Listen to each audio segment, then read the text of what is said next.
ರಕ್ಷಿತಾ ಅವರೇ, ನೀವು ಇವಾಗ ಸಮಾಜದಿಂದ ಏನನ್ನು ನಿರೀಕ್ಷೆ ಮಾಡ್ತಿದ್ದೀರಾ, ಜೊತೆಗೆ ಸರ್ಕಾರದಿಂದ ನಿಮ್ಮ ನಿರೀಕ್ಷೆಗಳೇನು? ಮತ್ತು ಇನ್ನೊಂದು ಕ್ವೆಶ್ಚನ್, ನಿಮಗೆ ಪೊಲಿಟಿಕಲಿ ಯಾವ ರೀತಿ ಪ್ರಾತಿನಿಧ್ಯ ಸಿಗ್ತಾ ಇದೆ? ಸೊ ಅದ್ರ ಬಗ್ಗೆ ಹೇಳೋದಾದರೆ. ಆ್ಯಕ್ಚುಲಿ ಏನು ಅಂತಂತಂದರೆ ರಾಜಕೀಯ ಪ್ರಾತಿನಿಧ್ಯತೆ ಅಂತ ಅನ್ನೋದು ಎಲ್ಲೋ ತಕ್ಕ ಮಟ್ಟಿಗೆ ಈಗ ಪರವಾಗಿಲ್ಲ ಅಂತಲೇ ಹೇಳ್ಬೋದು, ಕನ್ಸಿಡರಿಂಗ್ ಟು ಪ್ರೀವಿಯಸ್ಲಿ. ಬಟ್ ಇವಾಗ ಏನಾಗ್ತಿದೆ ಅಂತಂದರೆ ರಾಜಕೀಯದಲ್ಲಿ ಏನು ಮಹಿಳೆಯರಿಗೆ 33% ರಿಸರ್ವೇಷನ್ ಕೊಟ್ಟಿದ್ದೀರೋ, ಸೊ ಅದರಲ್ಲೂ ನಮ್ಮನ್ನು ಸಹ ಆ್ಯಡ್ ಮಾಡ್ಕೊಳ್ಳಿ ಅಂತ ನಮ್ಮದು ವಾದ. ನಮಗೆ ಅಂತ ಸಪ್ರೇಟಾಗಿ ಏನು ಬೇಕಾಗಿಲ್ಲ. ಯಾಕೆ ಅಂತಂತಂದರೆ ನಮ್ಮನ್ನು ಆಲ್ರೆಡಿ ಸಪ್ರೇಟ್ ಮಾಡಿ ಸಾಕು. ರಾಜಕೀಯ ಆಗಿರ್ಬೋದು, ಇಲ್ಲ ಸರ್ಕಾರಿಗಳಾಗಿರ್ಬೋದು. ಈಗ ಸರ್ಕಾರಿಯವ್ರು ಹೇಳಿದರು, ನಿಮಗೆ ಅಂತ ಮನೆ ಕೊಟ್ಟುಬಿಡ್ತೀವಿ ಬಿಡದಿ ರೋಡಲ್ಲೆಲ್ಲ, ಅಲ್ಲಿದ್ದು ಬಿಡಿ ಅಂತ. ನಮಗೆ ಯಾಕೆ ಸಪ್ರೇಟಾಗಿ ಮಾಡ್ತೀರಾ? ಸ್ಲಮ್ ಅಂತಂದರೆ ಸ್ಲಮ್ ರೋಡ್ ಅಂತೀರ, ಆಯಿತಾ? ಅಫಿಷಿಯಲ್ ಅಂದರೆ ಅಫಿಷಿಯಲ್ ರೋಡ್ ಅಂತೀರ, ಕಮರ್ಷಿಯಲ್ ಅಂದರೆ ಕಮರ್ಷಿಯಲ್ ರೋಡ್ ಅಂತೀರ. ಈ ಥರ ವಿಚಾರ ಇರಬೇಕಾದ್ರೆ ನಮ್ಮನ್ನು ಸಪ್ರೇಟಾಗಿ ಮಾಡಿದ್ರೆ ಜನ ಈಗಲೇ ಆಲ್ರೆಡಿ ನಮ್ಮನ್ನು ಚಕ್ಕ 9 ಅಂತಾರೆ. ನಾಳೆ ಬಂದ್ಬಿಟ್ಟು ಯಾರನ್ನ 9 ಏರಿಯಾ, ಮಾಮ ಏರಿಯಾ, ಕೋಜಾ ಏರಿಯಾ ಅಂತ ಕರೀತಾರೆ. ಸೊ ನಮ್ಮ ಕನ್ಸರ್ನ್ ಏನು ಅಂತಂತಂದರೆ, ಏನು 33% ರಾಜಕೀಯ ಪ್ರಾತಿನಿಧ್ಯತೆ ಮಹಿಳೆಯರಿಗಿದೆ, ಅದರಲ್ಲೂ ನಮ್ಮನ್ನು ಆ್ಯಡ್ ಮಾಡ್ಕೊಳ್ಳಿ, ನಮ್ಮನ್ನು ಮತ್ತೆ ಸಪ್ರೇಟ್ ಮಾಡೋಕ್ಕೆ ಹೋಗಬೇಡಿ. ಸೊ ಈ ಥರ ಒಂದು ನಾವು ಈಕ್ವಾಲಿಟಿ ಕೇಳ್ತಾಯಿದ್ವಿ ರಾಜಕೀಯ ಮತ್ತು ಸರ್ಕಾರಿಗಳಲ್ಲಿ. ನಮಗೇನು ಬೇರೆ ಸಪ್ರೇಟಾಗಿ ಆಗುವಂಥ ಸಪ್ರೇಟಾದಂಥ ರಿಸರ್ವೇಷನ್ಗಳೇನು ಬೇಕಾಗಿಲ್ಲ. ಮತ್ತು ಸರ್ಕಾರ ಆಲ್ರೆಡಿ ಒಂದಷ್ಟು ಸ್ಕೀಮ್ಗಳನ್ನ ಕೊಡ್ತಾ ಇದ್ದಾರೆ. ಎಲ್ಲೋ ಒಂದು ಕಡೆ ಪೆನ್ಷನ್ ಮತ್ತು ತುಂಬ ಕಮ್ಮಿ ಬರ್ತಾ ಇದೆ. 1200 ರೂಪಾಯಿ ಪೆನ್ಷನ್ ಏನಕ್ಕೂ ಸಾಕಾಗಲ್ಲ ಈ ಸಮುದಾಯದವ್ರಿಗೆ. ಏನಕ್ಕೆ ಅಂತಂದರೆ, ಟ್ರಾನ್ಸ್ಜೆಂಡರ್ ಸಮುದಾಯದವರಾಗಿ ನಾವು ಒಂದು ಮನೆ ಬಾಡಿಗೆ ಕಟ್ಟಬೇಕಂತಂತಂದರೆ ನೀವು ಮ್ಯಾಕ್ಸಿಮಮ್ ಆದರೂ ಒಂದು 8,000 to 10,000 ಕಟ್ತೀವಿ. ಅಟ್ಲೀಸ್ಟ್ ಒಂದು ಫುಡ್ ಸಪೋರ್ಟಿಗಾದ್ರೂ ಒಂದು 3,000 to 4,000 ಬೇಕು. At least we are demanding 5,000 to the government. ಇದು ಮತ್ತು ಸಮಾಜದಿಂದ ಏನು ನಿರೀಕ್ಷೆ ಇದೆ ಅಂತಂದರೆ, ಸಾಕು ನಮ್ಮನ್ನು ಇಷ್ಟು ದಿನ ನೀವು ದೂರ ತಳ್ಳಿದ್ದು, ಇನ್ನು ಮುಂದಕ್ಕಾದ್ರೆ ನಮ್ಮನ್ನು ಒಪ್ಕೊಳ್ಳಿ. ಮತ್ತು ಇನ್ನೊಂದೇನು ಅಂತಂದರೆ, ಈಗ ಏನು ನಮ್ಮ ಸರ್ಕಾರ ಏನಿದೆ ಮತ್ತು ಸಮಾಜ ಏನಿದೆ, ಎರಡನ್ನೂ ನಾವು ತುಂಬ ಡಿಫ್ರೆನ್ಷಿಯೇಟಲ್ಲಿ ನೋಡಬೇಕಂದ್ರೆ, ಸರ್ಕಾರ ಎಲ್ಲೋ ಒಂದು ಕಡೆ ಅರ್ಥ ಮಾಡ್ಕೊತಿದೆ, ಸಮಾಜ ಎಲ್ಲೋ ಒಂದು ಕಡೆ ಇನ್ನೂ ಚೇಂಜಸ್ ಆಗಬೇಕಾಗಿದೆ. ಯಾಕೆ ಅಂತಂತಂದರೆ, ಸರ್ಕಾರಕ್ಕೂ ಕೆಲವಷ್ಟು ಗೊಂದಲ ಇದೆ, ಸಮಾಜಕ್ಕೂ ಒಂದಷ್ಟು ಗೊಂದಲ ಇದೆ. ಇದ್ರ ಬಗ್ಗೆ ನಾವು ಇನ್ನೂ ತುಂಬ ಆಳವಾದ ಚರ್ಚೆಗೆ ಕೆಲಸ ಮಾಡ್ತಾ ಹೋಗ್ತಿದ್ದೀವಿ. ಸಮಾಜದ ನಿರೀಕ್ಷೆ ಅಂತೂ ಏನೂ ಇಲ್ಲ. ದಯವಿಟ್ಟು ಪಬ್ಲಿಕಲ್ಲಿ ಡಿಸ್ಕ್ರಿಮಿನೇಷನ್ಸ್ಗಳನ್ನ ಸ್ಟಾಪ್ ಮಾಡಿ, ನಾವು ಹೇಗಿದೆಯೋ ಅದಕ್ಕೆ ನಮ್ಮನ್ನು ಒಪ್ಕೊಳ್ಳಿ. ಮತ್ತು be proud what you are ಅನ್ನೋದನ್ನು ಕಲ್ತ್ಕೊಳ್ಳಿ first. Because first human being first, everything next. ಇಲ್ಲಿ ಯಾರು ಮೇಲಲ್ಲ, ಯಾರು ಕೀಳಲ್ಲ, ಓಕೆನಾ? ಏನೇ ನಾವು ಅಕ್ಕಪಕ್ಕದಲ್ಲಿ ನೋಡಿರ್ಬೋದು, ಇಲ್ಲ ನಿಮ್ಮ ಫ್ರೆಂಡ್ ಸರ್ಕಲಲ್ಲಿ ನೋಡಿರ್ಬೋದು. ಇಫ್ ಯಾರನ್ನ ಟ್ರಾನ್ಸ್ಜೆಂಡರ್ಸ್ ಅಂತ ಗೊತ್ತಾರೆ, ಪ್ಲೀಸ್ ಟಾಕ್ ಟು ದೆಮ್. ಸಾಕು ಇಗ್ನೋರ್ ಮಾಡಿದ್ದು. ಡೆಫಿನೆಟ್ಲಿ ಐ ಅಂಡರ್ಸ್ಟ್ಯಾಂಡ್ ದಟ್ ನಮ್ಮಲ್ಲೂ ಚೇಂಜಸ್ ಆಗಬೇಕು ಅಂತ ಆಗ್ತಾ ಇದೆ. ಆಲ್ರೆಡಿ ನಮ್ಮ ಸಮಾಜದಲ್ಲೂ ಸಹ ತುಂಬ ಚೇಂಜಸ್ ಆಗ್ತಾ ಇದ್ದಾರೆ. ಅದೆಲ್ಲದಕ್ಕಿಂತ ಹೆಚ್ಚಾಗಿ ನೀವು ಆಗಬೇಕಾಗಿದೆ ಅಂತ ನಾನು ನಿರೀಕ್ಷೆ ಮಾಡ್ತೀನಿ. ಓಕೆ, ಮತ್ತು ರಾಜಕೀಯದಲ್ಲಿ ನಿಮಗೆ ಯಾವ ರೀತಿ ಪ್ರಾತಿನಿಧ್ಯತೆ ಸಿಗ್ತಾ ಇದೆ, ಹೇಗೆ?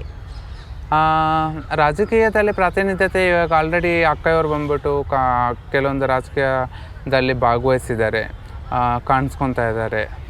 ಅದಾದಮೇಲೆ ಈಗ ಆಲ್ರೆಡಿ ಒಂದಷ್ಟು ಸಮುದಾಯದ ತಾಲೂಕು ಗ್ರಾಮಗಳಲ್ಲಿ, ತಾಲೂಕು ಪಂಚಾಯತಿಗಳಲ್ಲೂ ಸಹ ಒಂದಷ್ಟು ಪ್ರಾತಿನಿಧ್ಯತೆ ಅಂತ ಹೇಳೋ ಬದಲು ಒಂದಷ್ಟು ಕೆಲಸಗಳಿಗೆ ಮುಂದೆ ಕೈ ಹಾಕ್ತಿದ್ದಾರೆ. ರಾಜಕೀಯದಲ್ಲೂ ಸ್ವಲ್ಪ ಪ್ರವೇಶ ಸಿಗ್ತಾ ಇದೆ, ಬಟ್ ಅಷ್ಟು ಪ್ರಾತಿನಿಧ್ಯತೆ ಏನು ಸಿಗ್ತಾ ಇಲ್ಲ. ಸಿಗಬೇಕು ಅನ್ನೋದು ನಮ್ಮದು ಡಿಮ್ಯಾಂಡ್ ಆಗಿದೆ ಸ್ಟಿಲ್. ಬಟ್ ಡೆಫಿನೆಟ್ಲಿ ಯಾರೋ ಒಬ್ಬರು ಬರ್ತಾರೆ ಸಮಾಜದ ಪರವಾಗಿ ಅಂತ ನಾವು ಬಿಲೀವ್ ಮಾಡ್ತೀವಿ. ನೀವು ಜನಸಾಮಾನ್ಯರ ಜೊತೆ ಓಡಾಡ್ತಿರ್ತೀರ, ಆಗ ಸಾಕಷ್ಟು ತಾರತಮ್ಯಗಳು ಕೂಡ ನಡೆಯುತ್ತೆ. ಸೊ ಅಂಥ ಸಂದರ್ಭಗಳಲ್ಲಿ ಕಾನೂನು ಮುಖಾಂತರ ನೀವೇನಾದರೂ ಆ್ಯಕ್ಷನ್ಸ್ ತೊಗೋಬಹುದು, ಆ ಥರ ಕಾನೂನು ಏನಾದರೂ ನಿಮಗೆ ಇದೆಯಾ? ಡೆಫಿನೆಟ್ಲಿ ಲಾ ಇದೆ. ಏನು 2019 ಟ್ರಾನ್ಸ್ಜೆಂಡರ್ ಆ್ಯಕ್ಟ್ ಏನಿದೆ, ಡೆಫಿನೆಟ್ಲಿ ಅದೊಂದು ಉಲ್ಲೇಖ ಆಗಿದೆ. ನಮ್ಮನ್ನು ಯಾರನ್ನೂ ಸಮಾಜದಲ್ಲಿ ನಮ್ಮನ್ನು ಚಕ್ಕ, ಮಾಮ, 9 ಆ ಥರ ಎಲ್ಲ ಬೇರೆ ಬೇರೆ ಪದಗಳಿಂದ ಕರೆಯೋದಾದರೆ, ನಾವು ಲೋಕಲ್ ಪೊಲೀಸ್ ಸ್ಟೇಷನಲ್ಲಿ ಕಂಪ್ಲೇಂಟ್ ಕೊಟ್ಟರೆ ಅವರಿಗೆ 2 years ಜೈಲ್ ಪನಿಷ್ಮೆಂಟ್ ಆಗುತ್ತೆ. ಮ್ಯಾಕ್ಸಿಮಮ್ 6 months ಆದರೂ ಹಾಗೆ ಆಗುತ್ತೆ ಅನ್ನೋದು ಡೆಫಿನೆಟ್ಲಿ ಅದು ಯಾರಿಗೂ ಗೊತ್ತಿಲ್ಲ. ಥ್ಯಾಂಕ್ ಯು ಸೋ ಮಚ್ ಈ ಕ್ವಶನ್ನ ರೈಸ್ ಮಾಡೋದಕ್ಕೆ.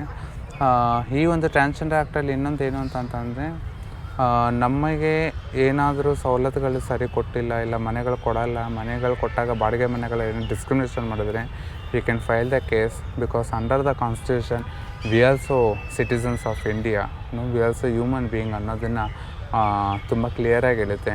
ಹಾಗಾಗಿ ದಯವಿಟ್ಟು ನಾವು ಕಾನೂನಿಗೂ ಸಂವಿಧಾನಕ್ಕೂ ಬೆಲೆ ಕೊಡೋಣ ಅಂತ ಹೇಳೋಕ್ಕೆ ಇಷ್ಟಪಡ್ತೀನಿ. ಎಸ್ ಡೆಫಿನೆಟ್ಲಿ ನಾನು ಮತ್ತೆ ರಿಪೀಟ್ ಮಾಡೋಕ್ಕೆ ಇಷ್ಟಪಡ್ತೀನಿ, ಎಲ್ಲರೂ ನಾವೆಲ್ಲ ಒಂದೇ, ನಾನ್ ಡಿಸ್ಕ್ರಿಮಿನೇಷನಬಲ್ ಸೊಸೈಟಿ ಆಗಿರಬೇಕು. Stop your judging to the people, that's it. ಈಗ ನಿಮಗೆ ಒಂದಷ್ಟು ರ್ಯಾಂಡಮ್ ಕ್ವಶನ್ಸ್ನ ನಾನು ಕೇಳ್ತೀನಿ. ಏನಂದರೆ ನಿಮ್ಮಲ್ಲೂ ಒಂದಷ್ಟು ಅಂಧವಿಶ್ವಾಸಗಳಿದೆ. ಫಾರ್ ಎಕ್ಸಾಂಪಲ್ಲು ಫಸ್ಟ್ ಕ್ವಶನ್ ಮಾತಾಡೋದಾದರೆ ಚಪ್ಪಾಳೆ ಹೊಡೆಯೋದು, ಸೊ ಅದ್ರ ಬಗ್ಗೆ ಹೇಳೋದಾದರೆ ಚಪ್ಪಾಳೆ ಅನ್ನೋದು ಅದೊಂದು ಸಿಂಬಲ್ ಅಂತಲೇ ಹೇಳ್ತಾರೆ. ಏನಕ್ಕೆ ಅಂತ ಅಂದರೆ ಅದು ನಮ್ಮ ಸೇಫಿಗೋಸ್ಕರ. ಮತ್ತು ಏನಾರ ಈಗ ಎಕ್ಸಾಂಪಲ್ ಏನೋ ಒಂದು ಜಗಳ ಆಯಿತು, ಯಾರೋ ಏನೋ ಒಂದು ಅರೆಸ್ಟ್ಮೆಂಟ್ ಮಾಡಿದ್ರು ಅಥವಾ ಏನೋ ಆಗೋಯ್ತು, ಆ ಥರ ಇದ್ದಾಗ ಏನಾಗುತ್ತೆ, ನಾವು ಇವ್ರ ಸಮುದಾಯ ಚಪ್ಪಾಳೆ ಹೊಡೆದಾಗ ಓಕೆ ಈ ನಮ್ಮ ಯಾರು ಸಮುದಾಯದವ್ರು ಇಲ್ಲಿದ್ದಾರೆ ಅಂತ ಹೇಳ್ತಾರೆ. ಮತ್ತು ಯಾರನ್ನೋ ಕರಿಬೇಕಾದ್ರೂ ಚಪ್ಪಾಳೆ ಯೂಸ್ ಮಾಡ್ತೀವಿ. ದಿಸ್ ಚಪ್ಪಾಳೆ ಮೇಕ್ಸ್ ಕ್ವೈಟ್ ಪಾಸಿಟಿವ್ ವೈಬ್ಸ್ ಅಂತ ಅಷ್ಟೇ. Okay, S. ಓಕೆ, ಮತ್ತಷ್ಟು ಅಂಧವಿಶ್ವಾಸದ ಬಗ್ಗೆ ಮಾತನಾಡೋದಾದರೆ ಕೆಲವೊಂದಷ್ಟು ಘಟನೆಗಳನ್ನು ನಾವು ಇತ್ತೀಚೆಗೆ ಸೋಷಿಯಲ್ ಮೀಡಿಯಾದಲ್ಲಿ ನೋಡ್ತಾ ಇದ್ವಿ. ಒಂದಷ್ಟು ಗಲಾಟೆಗಳು ಮಾಡುವಂಥದ್ದು ಅಥವಾ ಬೇರೆ ರೀತಿ ಸೀರೆಗಳನ್ನು ಡಿಸ್ಪ್ಲೇ ಮಾಡುವಂಥದ್ದು ಇರಬಹುದು. ಸೊ ಅದ್ರ ಬಗ್ಗೆ ಮಾತನಾಡೋದಾದರೆ ಡೆಫಿನೆಟ್ಲಿ ತಪ್ಪು ಅಂತಲೇ ಹೇಳೋಕ್ಕೆ ಇಷ್ಟಪಡ್ತೀನಿ. ಬಿಕಾಸ್ ದುಡ್ಡು ಕೊಟ್ಟಿಲ್ಲ ಅಂತ ತಕ್ಷಣ ದಯವಿಟ್ಟು ಸೀರೆ ಎತ್ತೋ ಥರ ಬಿಹೇವ್ ಮಾಡಬೇಡಿ. ಬಿಕಾಸ್ ನಾವು ಸಮಾಜದಲ್ಲಿ ನಾವು ಚೇಂಜಸ್ ಕೇಳ್ತಿರ್ಬೇಕಾದ್ರೆ ನಮ್ಮಲ್ಲೂ ಒಂದಷ್ಟು ಬದಲಾವಣೆ ಆಗಬೇಕಾಗಿದೆ. ಕೊಟ್ಟರೆ ಈಸ್ಕೊಳ್ಳಿ, ಬಲವಂತವಾಗಿ ಈಸ್ಕೊಳ್ಳೋದು ಸರಿಯಲ್ಲ. ಕಾನೂನು ಈಸ್ ಕಾನೂನು, ಅದು ಯಾರು ಮಾಡಿದ್ರು ತಪ್ಪೆ. ಆ ಥರ ಏನಾದರೂ ಗೃಹ ಪ್ರವೇಶ ಮತ್ತು ನೇಮ್ ಸೆರೆಮನಿ ಆ ಥರ ಏನೋ ಕಾರ್ಯಕ್ರಮಗಳಾದಾಗ ಅಷ್ಟೊಂದು ಬಲವಂತವಾಗಿ ಸೀರೆ ಬಿಚ್ಚಿ ಮತ್ತು ದಬ್ಬಾಳಿಕೆ ಮಾಡ್ಕೊಂಡು ಹಣ ಕೇಳಿದ್ರೆ ದಯವಿಟ್ಟು ಲೋಕಲ್ ಪೊಲೀಸ್ ಸ್ಟೇಷನ್ಗಳಲ್ಲಿ ಕಂಪ್ಲೇಂಟ್ ಕೊಡಿ. ಯಾಕಂದರೆ ಎಲ್ರಿಗೂ ಕಾನೂನಾಗೇ ಇದೆ. ಓಕೆನಾ ಅಂತ ಹೇಳೋಕ್ಕೆ ಇಷ್ಟಪಡ್ತೀನಿ. ಎಸ್. ಓಕೆ, ಮತ್ತು ಇನ್ನೊಂದು ಕ್ವೆಶ್ಚನ್ನು, ಈಗ ಸಾಕಷ್ಟು ಜನ ನಿಮ್ಮ ಮುಖಗಳನ್ನು ನೋಡಿದರೆ ಅದೃಷ್ಟ ಅಂತ ಹೇಳುವಂಥದ್ದು ಒಂದಷ್ಟು ವಿಷಯಗಳಿದೆ. ಸೊ ಮತ್ತೊಂದಷ್ಟು ಜನ ಪೂಜೆಗಳಿಗೆ ನಿಮ್ಮನ್ನು ಇನ್ವೈಟ್ ಮಾಡುವಂಥದ್ದು, ಅಂದರೆ ನೀವು ಪೂಜೆ ಮಾಡಿದರೆ ನಿಮ್ಮ ಬ್ಲೆಸ್ಸಿಂಗ್ಸ್ ಇದ್ದರೆ ಆಗತ್ತೆ ಅನ್ನುವಂತಹ ಒಂದಷ್ಟು ನಂಬಿಕೆಗಳು ಕೂಡ ಇದೆ. ಸೊ ಅದ್ರ ಬಗ್ಗೆ ಮಾತನಾಡೋದಾದರೆ ನಾವು ದೇವರಾಗಿದ್ದಿದ್ರೆ ನೀವ್ಯಾಕೆ ನನ್ನ ಇಂಟರ್ವ್ಯೂ ಮಾಡ್ತಿದ್ರಿ? ನಾನು ಯಾಕೆ ಈ ಸೊಸೈಟಿನ ಭಿಕ್ಷೆ ಪಡಿಬೇಕಾಗಿತ್ತು ಒಪ್ಕೊಳ್ಳಿ ಅಂತ? ನಾವು ದೇವರಲ್ಲ. ಓಕೆನಾ? ದಯವಿಟ್ಟು ದೇವರು ಅವೆಲ್ಲ ಕಾನ್ಸೆಪ್ಟ್ ಇಟ್ಕೊಂಬೇಡಿ. ಬಿಕಾಸ್ ನಾವೇನು human being first everything next ಅಂತ ಏನು ಹೇಳ್ತೀವೋ, ಒಂದು ಮನುಷ್ಯತ್ವವಾಗಿ ಯೋಚನೆ ಮಾಡಿ. ನಾವು ಅರ್ಧನಾದೇಶ್ವರ ಅಲ್ಲ, ಮಂಗಳಮುಖಿನೂ ಅಲ್ಲ. ಅದಕ್ಕೆ ನೀವು ಅಬ್ಸರ್ವ್ ಮಾಡ್ತಿರೋದು ಇಂಟರ್ವ್ಯೂಲಿ ನಾನು ಟ್ರಾನ್ಸ್ಜೆಂಡರ್ ಅಂತ ಯೂಸ್ ಮಾಡ್ತಾ ಇದ್ದೀನಿ. ನಮ್ಮನ್ನು ನೀವು ಟ್ರಾನ್ಸ್ಜೆಂಡರ್ ಅಂತಲೇ ಗುರುತಿಸಿ. ಅದು ಒಂದು ಕೇಳೋಣ ಅಂತ ನಾನು ಅಂದ್ಕೊಂಡೆ. ನೀವು ಟ್ರಾನ್ಸ್ಜೆಂಡರ ಅಥವಾ ಮಂಗಳಮುಖಿಯರ? ಮಂಗಳಮುಖಿ ಅಂತ ಕೆಲವರು ಅಕ್ನಾಲೇಜ್ ಮಾಡ್ಕೊತಾರೆ, ಬಟ್ ನಾನು ಟ್ರಾನ್ಸ್ಜೆಂಡರ್ ಅಂತ ಗುರುತಿಸ್ಕೋತೀನಿ. ನಾನು ಟ್ರಾನ್ಸ್ ವಿಮೆನ್ ಅಂತ ಗುರುತಿಸ್ಕೋತೇನೆ. ಓಕೆ, ಮತ್ತು ಇನ್ನೊಂದು ಬಹಳ ಜನರಿಗೆ ಗೊತ್ತಿಲ್ಲದೆ ಇರುವಂಥದ್ದು, ನನಗೆ ಕೂಡ ಅದನ್ನು ತಿಳ್ಕೊಬೇಕು ಅನ್ನುವಂಥ ಕ್ಯೂರಿಯಾಸಿಟಿ ಇರುವಂಥದ್ದು, ಮತ್ತು ಇದು ಎಲ್ಲ ಜನಸಾಮಾನ್ಯರಿಗೆ ಗೊತ್ತಿರಬೇಕಾದ ಒಂದು ವಿಷಯ ಏನಂದರೆ, ವಾಟ್ ಈಸ್ LGBTQ? LGBTQ ಏನಿಲ್ಲ ಅಂತ ಕ್ಯೂರಿಯಾಸಿಟಿ ಏನಿಲ್ಲ. ಜಸ್ಟ್ 1 ನಿಮಿಷದಿದು. L ಮೀನ್ಸ್ ಲೆಸ್ಬಿಯನ್ ಸ್ಟ್ಯಾಂಡ್ ಆಗುತ್ತೆ, G ಮೀನ್ಸ್ ಗೇಗೆ ಸ್ಟ್ಯಾಂಡ್ ಆಗುತ್ತೆ, B ಮೀನ್ಸ್ ಬೈಸೆಕ್ಸುವಲ್ ಸ್ಟ್ಯಾಂಡ್ ಆಗುತ್ತೆ, T ಮೀನ್ಸ್ ಟ್ರಾನ್ಸ್ಗೆ ಸ್ಟ್ಯಾಂಡ್ ಆಗುತ್ತೆ, Q means queer persons, other identity ಪೀಪಲ್ಗಳು ಬರ್ತಾರೆ. A ಮೀನ್ಸ್ ಎಸೆಕ್ಷುವಲ್ ಅಂದರೆ ಯಾರಿಗೆ ಸೆಕ್ಷುವಲ್ ಓರಿಯೆಂಟೇಷನ್ ಇರೋದಿಲ್ವ ಅವ್ರನ್ನ ಹೇಸೆಕ್ಷುವಲ್. ++ ಅಂದರೆ ಡಿಫ್ರೆಂಟ್ ಕ್ಯಾಟಗರೀಸ್ ಬರುತ್ತೆ. That is called LGBTQA++. Thank you. Okay, thank you. And ಕೊನೆಯದಾಗಿ ನಿಮ್ಮ ಇಂಟರ್ವ್ಯೂ ನಂತರ ಸಾಕಷ್ಟು ಜನರ ಮನಸ್ಥಿತಿ ಬದಲಾಗಬಹುದು ಅಥವಾ ನಿಮ್ಮನ್ನು ಗೌರವಿಸಬೇಕು ಅಂತ ಮನಸ್ಥಿತಿ ಬರಲಿ ಎಲ್ಲರಿಗೂ ಅಂತ ನಾನು ಕೂಡ ನನ್ನ ವೀಕ್ಷಕರಿಗೆ ಕೇಳ್ಕೊತೀನಿ. ಪ್ಲೀಸ್ ಕನ್ಸಿಡರ್ ಅವ್ರನ್ನ ಕೂಡ ಮನುಷ್ಯರ ಹಾಗೆ. ಅವ್ರನ್ನ ನಾವು ಪ್ರತ್ಯೇಕಿಸೋದು ಬೇಡ. ಅವರೇ ಹೇಳಿದಾಗೆ ನಾವು ಹೋಗಿ ಮಾತನಾಡೋಣ ನ್ಯಾಚುರಲ್ ಆಗೇ. ಸೊ ಕೊನೆಯದಾಗಿ ನಿಮ್ಮ ಮೆಸೇಜ್? ಕೊನೆಯದಾಗಿ ಮೊದಲನೇ ಮೆಸೇಜ್ ಏನು ಅಂದರೆ, ನಾನೇನು ಮಧ್ಯದಲ್ಲಿ ಇಂಗ್ಲೀಷ್ ಮಾತಾಡಿದ್ರೆ ದಯವಿಟ್ಟು ಕ್ಷಮಿಸಿ. ಕನ್ನಡದಲ್ಲೂ ಮಾತಾಡಿದ್ದೀನಿ ಮೆಜಾರಿಟಿ. ಸಮ್ ಟೈಮ್ ಏನೋ ಇಂಗ್ಲೀಷ್ ಮಧ್ಯದಲ್ಲಿ ಮಾತಾಡ್ತೀವಿ. ಯಾಕಂದರೆ ನಾವೊಂದು ನೇಷನ್ ಅಂತ ತೊಗೊಂಡಾಗ ನಮ್ಮಲ್ಲಿ ಹಲವಾರು ಭಾಷೆಗಳಿದೆ. ನಾವು ನಿಜವಲ್ಲಿ ಇಡೀ ಪ್ರಪಂಚದಲ್ಲಿ ಬೇರೆ ಬೇರೆ ದೇಶಗಳನ್ನ ಹೋಲಿಕೆ ಮಾಡಿದರೆ ನಮ್ಮ ಭಾರತ ಎಷ್ಟೋ ಸೂಪರ್ ಅಂತ ಅನ್ಬೋದು. ಯಾಕೆ ಅಂತಂದರೆ ನಾವು ಎಲ್ಲ ರಾಜ್ಯದಲ್ಲಿ ಎಲ್ಲ ಜಿಲ್ಲೆಗಳಾಗಿ ಎಲ್ಲ ಭಾಷೆಗಳಿಗೂ ನಾವು ಮರ್ಯಾದೆ ಕೊಡ್ತೀವಿ. ಸೊ ಹಾಗಾಗಿ ಡೆಫಿನೆಟ್ಲಿ ಕರ್ನಾಟಕದಲ್ಲೇ ಹುಟ್ಟಿದವಳು ನಾನು. ಸೊ ಕನ್ನಡ ಮಾತಾಡಿದ್ದೀನಿ. ಸೊ ದಯವಿಟ್ಟು ಏನೂ ತಪ್ಪಾಗಿರೋಕ್ಕೆ ಕ್ಷಮಿಸಿ. ಸಮಾಜಕ್ಕೆ ಏನೂ ಮೆಸೇಜ್ ಇಲ್ಲ. ಸೊ ಜಸ್ಟ್ ನಾನು ಹೇಳೋದಿಷ್ಟೇ, ನಿಮ್ಮಲ್ಲಿ ಒಂದು ಚಿಕ್ಕ ಪುಟ್ಟ ಕಂಪ್ನಿಗಳಿದ್ರೂ ಇಲ್ಲ ಎಲ್ಲೋ ಒಂದು ನಿಮಗೇನೋ ಹೆಲ್ಪ್ ಮಾಡಬೇಕು ಅಂತಂದ್ರೂ ದಯವಿಟ್ಟು ಟ್ರಾನ್ಸ್ಜೆಂಡರ್ಸಿಗೆ ಸಪೋರ್ಟ್ ಮಾಡಿ. ಅದೇ ನನ್ನ ಪ್ರೀವಿಯಸ್ ಬಿಗಿನಿಂಗಲ್ಲಿ ಹೇಳ್ದಂಗೆ ₹1 ಕೊಡೋ ಬದಲು ಒಂದು ಎಂಪ್ಲಾಯ್ಮೆಂಟ್ ಕೊಡಿ, ಎಲ್ಲೋ ಸಮಾಜ ಬದಲಾವಣೆ ಆಗುತ್ತೆ.